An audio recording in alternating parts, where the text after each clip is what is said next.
just off to the side of Highway 21, passed by thousands on their commutes every day, sits a marker commemorating a place many don't know about. A place called Mulberry Grove Plantation, the site where one of the most impactful machines in American history was invented, the cotton gin. There's a lot of history to Mulberry Grove. It is a fascinating place, but for the sense of this story and the cotton gin, we'll skip ahead to 1785 when Nathaniel Greene is gifted the property from the state of Georgia thanks to his military success leading the Continental Army in driving the British out of Georgia and the Carolinas. But Nathaniel Greene died just a year later, and his wife, Catherine, took over the property. A few years after that, she invited a young Yale graduate to come be a guest at Mulberry Grove. That man was Eli Whitney. Katie Greene recognized his mechanical capabilities and said, hey, we got a problem, get the seeds out of the cotton. In about 10 days, he came up with the first drawing. That's Mel Galen, the chairman of the Mulberry Grove Foundation, a group that works to preserve the site and educate people on its history.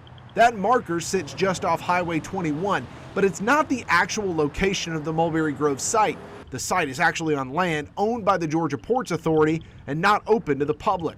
But the impact of what was created at Mulberry Grove was felt by those far from Chatham County. The prelude to the Civil War was the cotton gin. To learn more about the cotton gin and its effect on American history, I took a trip to Statesboro to meet with Georgia Southern University Museum Director Dr. Brent Tharp. It's a single technology for a single crop that had this incredible impact across the nation. Socially, politically, economically, it changes things. I think it's even fair to argue probably more than any other technology until the 20th century and the American automobile. Among the exhibits at the Georgia Southern Museum, an 1850s cotton gin, much like the one Eli Whitney patented. Those saw blades, once they get rotating, that's what was grabbing the fibers off of the cotton bolls that's up here in the bin, and they're drawing them through this iron grate. And you can see, and that's where the cotton seeds would have been too large and would have stayed on this side, and the fibers would have been dragged through on the other side. Whitney's gin had solved a problem, creating an ability to profitably harvest the much desired crop, which led to a need for land and labor. There's a mad rush for land in the interior of Georgia. An major impediment was, of course, the Native American population still living out there. But fairly quickly, through a variety of means, treaties and broken treaties and false kinds of treaties, they ultimately, moved the Creek, especially, out of the entire part of South Georgia, and then ultimately the Cherokee out of the northern part of the state.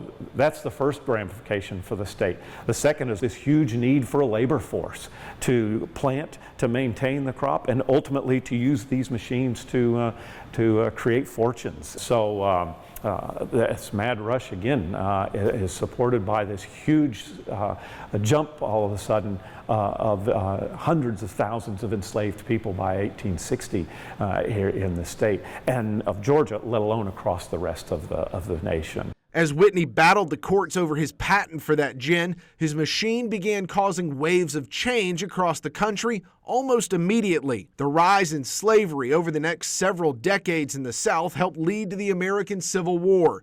Nearly 70 years after Whitney came to Mulberry Grove, another man made his way there while the plantation was under new ownership.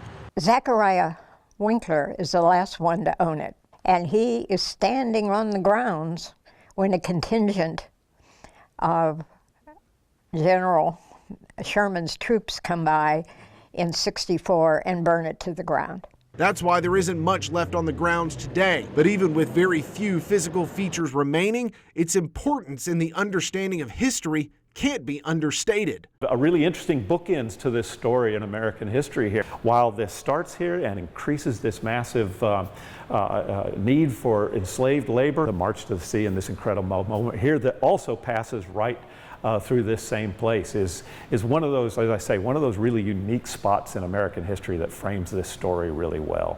That's why Mel Galen wants to fight to preserve the history of Mulberry Grove before it's forgotten completely.